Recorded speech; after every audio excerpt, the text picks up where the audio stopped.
Planet magazine. Also known as Wednesday 13. Welcome to Brutal Planet Magazine. Welcome to Brutal Planet Magazine. Welcome to the video. Welcome to Brutal Planet Magazine. You're listening to Brutal Planet. Hey, what's up, everybody? CJ Pierce here from Pool, and you're listening to Brutal Planet Media right here. Get yourself. Hey, I'm Steve from Within the Ruins, and this is Brutal Planet.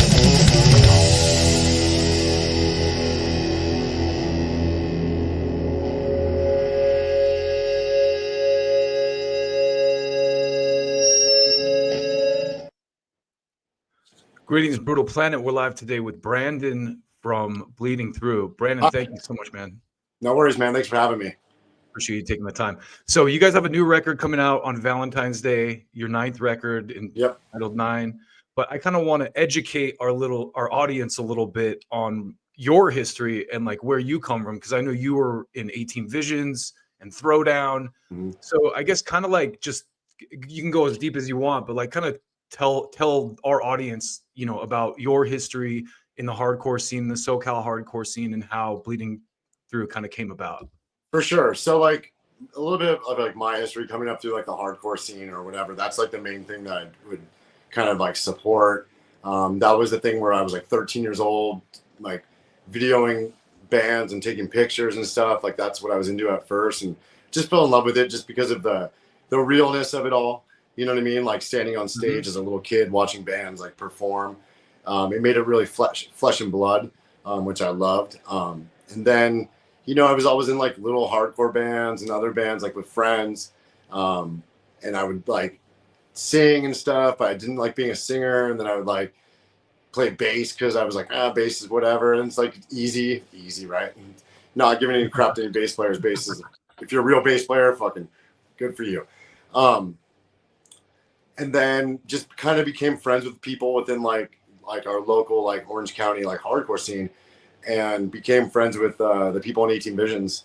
And they actually were having a guitar player leave, and they were like, do you play guitar? And I'm like, well, yeah, totally. I would love to try out. And honestly, I'd only been really playing guitar for like 6 or 7 months. You know what I mean? Mm-hmm. So I just was like, okay, I could do this, whatever. I could learn their songs. So I learned their songs and tried out, and they're like, dude, this is awesome. Like, you're great. Like, you're in. I'm like, fuck, that's crazy. Like the first songs I learned of any other band on guitar were 18 Visions songs. That's you know amazing. I mean? And so, you know, like anything else that I do in my life, I take it really serious. So I took guitar really serious. And, you know, after a year of being in 18 Visions playing guitar, I also started playing guitar and Throwdown. Just because it was like, you know, we're friends and all, you know, I play guitar. I became pretty good at writing pretty fairly like early. And so I started playing for both of those bands. And one of the guitar players that I was in 18 Visions with was Dave Peters, who is the singer of Throwdown. And we both play guitar in 18 Visions, and he kind of like taught me how to play guitar. It's kind of crazy. Then he left the band, and I was the only guitar player for about a couple of years. So I really had to like learn how to like do my shit. And so I was in Bleeding Through in 18 Visions playing guitar, touring whenever we toured. Started touring when I was like a junior in high school, which made me really cool in high school, which is like funny because it's like, oh, Brandan tours. And it's like, I just went and played a pizza shop. That's all I did. Which was awesome though. The best times, you know. And then basically I loved playing guitar, saw myself as a guitar player, never really saw myself as a singer at all. We went on tour I was on tour with Throwdown, and at the time Keith was the vocalist, and he was struggling with his voice. And so they asked me if I could sing a couple songs, like a couple shows. So I did a couple of Throwdown shows on tour. I guess it went well.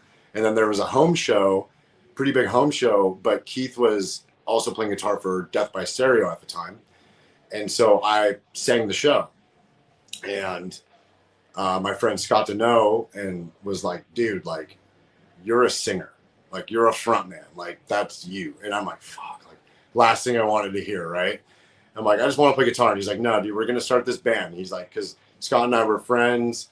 He was a great guitar player, kind of like from like a lot of like legendary older SoCal hardcore bands. But both of us like you know, really started listening to like a lot of like the Swedish stuff back in like the early or like the late 90s, Like, and then I was into black metal. And so darker things were calling to me. You know what I mean? Like, I love playing guitar in both of those bands, but there wasn't a darkness that I could really like latch on to. Also, I joined those bands when they were first going on, so I kind of lacked a little bit of like the emotional connection and a little bit of the output that brings me.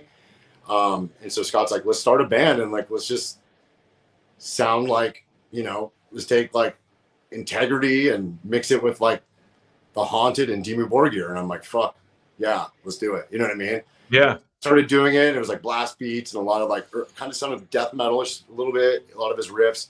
But I just remember playing that and being like, I feel something with this, even when like nothing was going on with it. And then we put out a demo.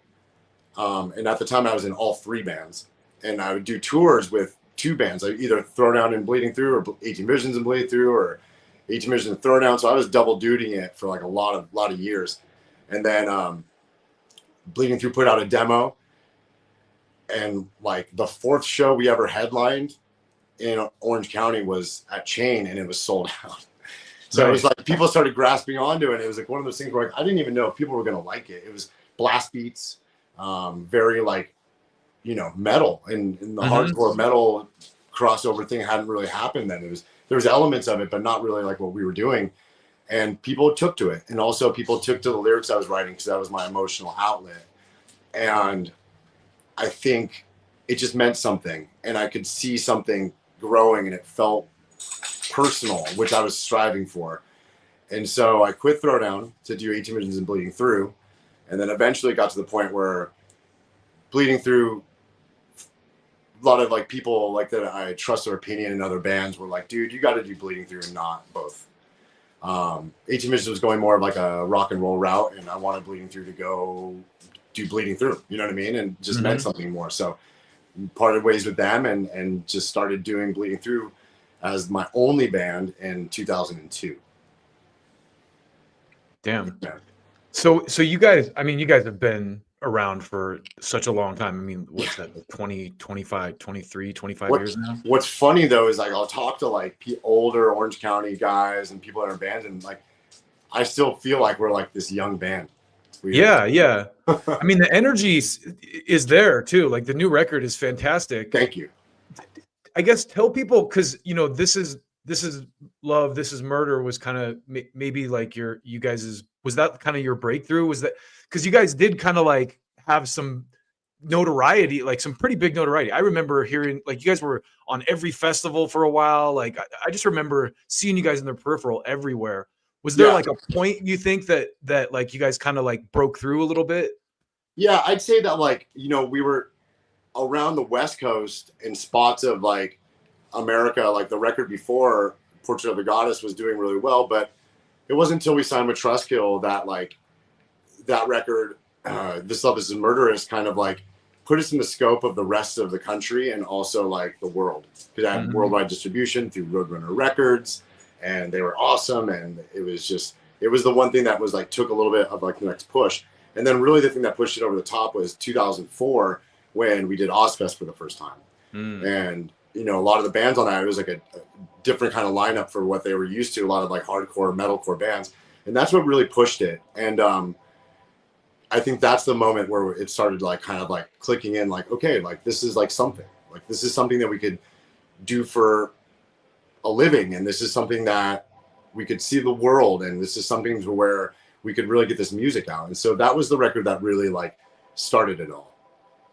That's awesome. Well, let's talk a little bit more about the new record. So from the press stuff that I got, there's a lot of talk about kind of the inception of it kind of started maybe during the pandemic. I guess talk a little bit about the inception of the album and like what inspired you guys to put it out. You know, so like we put a record out in 2018, and we started like getting a little bit of momentum, playing shows again and all that kind of stuff. And then COVID happened. It kind of killed that momentum. And it's also one of these things where it took us a lot to even get back together to do that record and start touring. And I just didn't know how COVID would affect the inner circle of Bleeding Through. And, you know, during COVID, I started writing some new songs and stuff. And it was coming from a darker, different place. And I was just like, you know what, like the rest of the, they were like, we're in more. It's like when you lose something like that, you become really grateful for it. And you just do not know what you have until it's gone. It was like one of those things where like, maybe we just took it a little bit for granted. And on this record, I just was like, you know what, this is a time for us where we're 25 years in. We could just write the same fucking bullshit, or we could just really try to perfect our sound. And the only way we're going to do that is by making more of a collaborative effort with everybody in the band, putting their vibe and passion into it, especially Marta. And we're in a position where we have a little bit of like the little, not chip on our shoulder, but we want to prove to people like we're not just like this legacy band. You know what I mean? Like, we also want to prove that we have to prove the fact that we're not trying to be a rock and roll band. We always just stayed bleeding through while people in our area and other bands that we grew up with all kind of made the transition to like more like mainstream rock. Like everybody wanted to do what Avenged Sevenfold did. You know what I mean? But we just wanted to be bleeding through purely. And this record is a statement of that. It's a statement that, let me put it in terms of this way so it's going to come across like a little bit fucking weird. The reason why we call the record 9, because people are like, oh, who cares about 9, record 9? I care about 9 because it's 25 years into this band. And I'll just say it, like whether people agree or not, we think this record is so fucking good that we wanted to be like, this is the fucking record. This is 25 years of this band where other bands get back together and write garbage and they're just a shell of themselves. And I just wanted to really prove to our fans and give them something that they're proud of. And also just let people know that like, dude, this is still us. We're still fucking good. And we're not taking this for granted. This isn't for money. This is us always having this competitive spirit to fucking write the best thing we can. That's purely us. You know what I mean? Yeah. Yeah. Really what it was for us. Like, that's why we're so proud of this record. We feel that all of our emotion comes out in this record. It's so fucking dark. And it's like, that's what we wanted. We wanted this dark, symphonic, heavy record. You know what I mean? And I think this is exactly what came out. Yeah, as a big fan of like albums like Faith No More, Angel Dust and stuff like that, I get like a little bit of that vibe from it. And you guys aren't really like I notice like not every track has like a clean vocal line, it's like it's not like you're like trying to make a hit or anything. It seems like a lot of the melodic parts and the callbacks and stuff that you're doing with Marta are like natural and just came out as part of the song. Yeah, like nothing was forced. Like the way we did this record was kind of remote. Like everybody kind of wrote their material and we just put it together.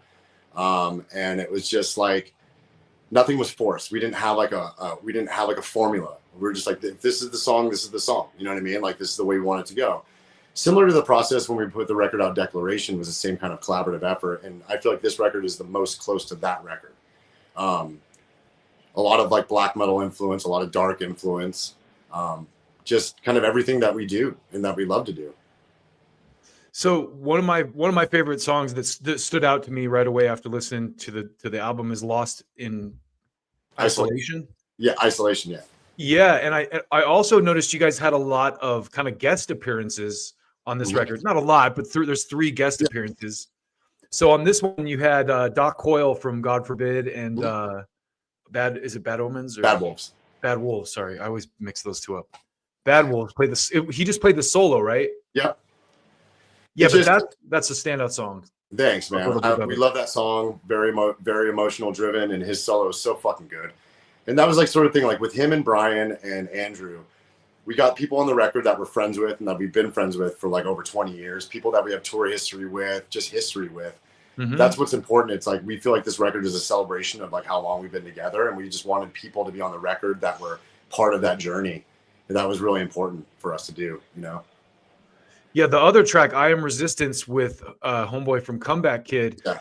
That's another thing I think is really cool about this record is it like that song has a very punk kind of like grind to it.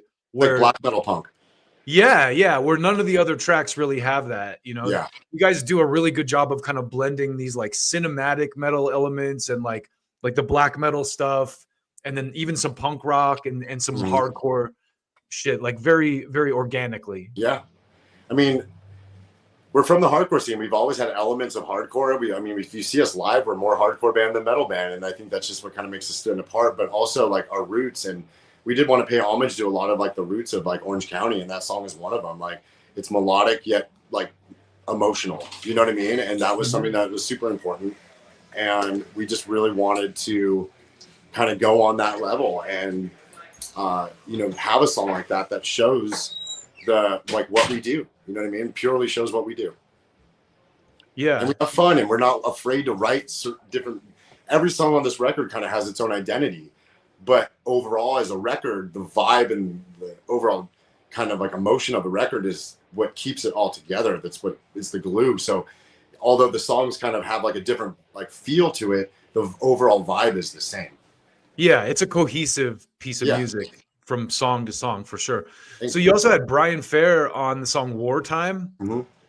Is that a band that you guys have known for a long time? Because they're from the East Coast, right? Total. That's a band that we just have mad respect for. Like I've been friends with Brian more recently, like the last few years, but that's a band that it was a band that we owe a lot to, a lot of the bands in the metalcore scene, because they were one of the first bands to really kind of break through.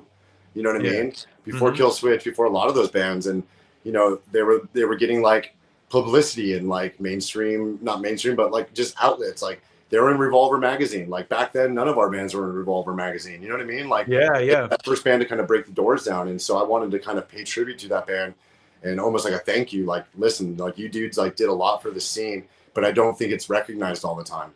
You know what I mean? Yeah, I remember seeing those guys when they were in a van in like the late 90s, early 2000s, like catching them outside the club, loading their gear and being like, killer show. Yeah. You know, you guys like real motherfuckers, dude. It's awesome. OGs. Yeah. So you guys are obviously going to be touring in the coming year. Talk a little bit about that. Well, the way we tour, I mean, we're everybody in the band has a career. So we do the best we can with like the time we have. We're always going to make an effort to do as much as we can. And we do about 25 shows a year. And we kind of have the luxury of picking like weekends, like, hey, we want to go play these 3 cities. Just fly out and do those. And it's like, we kind of don't play bad shows. But I mean, after 25 years, it's like, why would we? Let's just go play the places we know that people want us to be, travel the world. So we have like Europe lined up. We're trying to line up South America. And then we're going to do some spot weekends around the States, a couple festivals. We'll be busy. Yeah.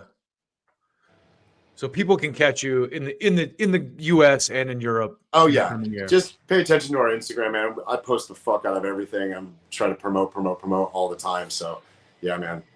But we'll be out there. I mean, we do our best to try to play as many shows as we can.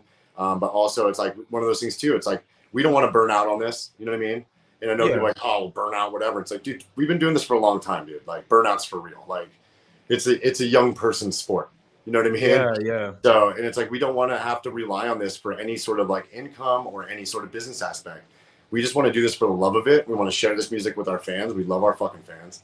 And we want to be a band that they could still maintain being proud of. And we just want to go on that stage, because on stage, that's where we feel free. That's where we are like ourselves. You know what I mean?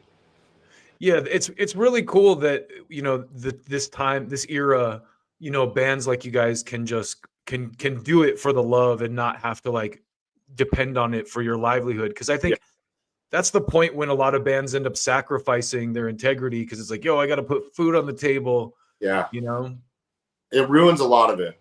It ruins the reason why you first started playing music and started being in a band. We started in garages and bedrooms, just jamming, right? And it was all just playing a show or maybe putting a demo out. It's like, don't forget that. Don't forget just the purity of like what you do and how much it's a fucking gift and how much it's amazing that we have this in our lives, when a lot of people don't have something like this to escape from like the darkness of the world. You know what I mean? We have this community that we get to play for. We meet friends. We get to travel the world. Like, that's a fucking blessing. Like, we have this. And I always tell the fans, like, they're part of this. Like, we have this together. What a beautiful fucking thing. It really is. It's fucking beautiful. Yeah. I always love that about just the hardcore scene in general, man. It's such a uniting thing. It's such a cohesive and like friendly and inviting and scene, you know? Yeah, everybody's welcoming, I guess is a good word. It is. For sure. One more thing I wanted to touch on with you before you have to take off, because I know you got a lot of these interviews lined up, is the very last song. It was probably my favorite track on the record, Unholy Armada. Cool. And because it's unrelenting, and I also liked kind of like in the press kit I got, like talking about kind of the messaging behind that song. I really liked what that said. So maybe you can kind of go into that a little bit, like what the kind of like inspiration behind that song was. I like to ask this, like, what do you take out of it? How do you interpret it? Well, I mean, I really got the vibe that it's kind of like a call to be kind to people, because it's almost like, the world, and it's so easy. We've been so separated through like devices and the internet and stuff that we're like very inhuman to each other, and so that's kind of the vibe I got from it. But that's exactly it. I mean, I talk about this a lot. Like, we're doomed. We are fucking doomed. Like, we treat each other like shit. Like, people, like, even the music industry, how fucking garbage and tabloidy is it now? Like, fuck, Yeah. We don't need to know that shit. We don't need to know personal issues with people in bands. We just don't need to know that. And I think that's irresponsible. And I just feel like it's just this weird sickness of like competition, but also like, everyone's trying to get that piece of the pie for a little bit. And it's like, dude, like, for what? Like, in life right now, the scope of attention is like, things are cool for like 3 days and then it's done. You know what I mean? Like, so just it's about just treating each other kindly, treating each other, like, make relationships, like, be respectful, because your fame isn't gonna fucking last long, dude. Like, it's just not. And then you're gonna be left with nothing, and you're gonna have a reputation of being a fucking dick. You know what I mean? And it's so like, it's people, we need to just fucking stand together. Yeah, man. I just to add on to that, I was watching this interview with Metallica, and it was interesting. I think the reason that band has had so much staying power is because they were those guys who, like, after their shows would set up a card table and sit there and shake hands with every single one of their fans who wanted to talk to them. And they even said, like, we're just like you, like, we're not special, like, we're just another guy, come and hang out with us, Whereas you have guys like maybe like Axl Rose or some of those kind of like more like in their own ego type celebrities from that era who don't have near the kind of like staying power that a band like Metallica does. Yeah. And I think we've always just been very appreciative of where we're at. We've always just been really respectful and grateful for our fan base. We know it's them that keep us going. Anybody who's seen us play or been at our shows knows that we are very around. We like to fucking meet people. We don't hide backstage. We don't even really like doing VIP, because if you want to meet us, we're around. You can fucking hang out with us. And like, we appreciate people. We want to know about our fans. We want to know about why they started listening to Bleeding Through, what their favorite songs are, what's going on in their life. We want to meet their kids that are now like fucking 18 years old that are going to their first Bleeding Through show. That shit's important. That's what legacies are about. Like, this is a fucking community. I feel like we spent so much time building this community for ourselves, and we want to make people know that they're part of this family. Like, they're part of it. We consider the people that support this band and our fans like part of this fucking band. Like, it's important. So it's like, we don't really deal well with the ugliness, and there's a lot of ugliness in the music industry, and bands just try to fucking claw over each other and say hurtful things, and it's like statistic based. It's like a fucking sport, and it's ridiculous, Yeah, and probably the most rewarding thing as an artist is to get out there and hear from people who have been affected by your music or by what you're doing.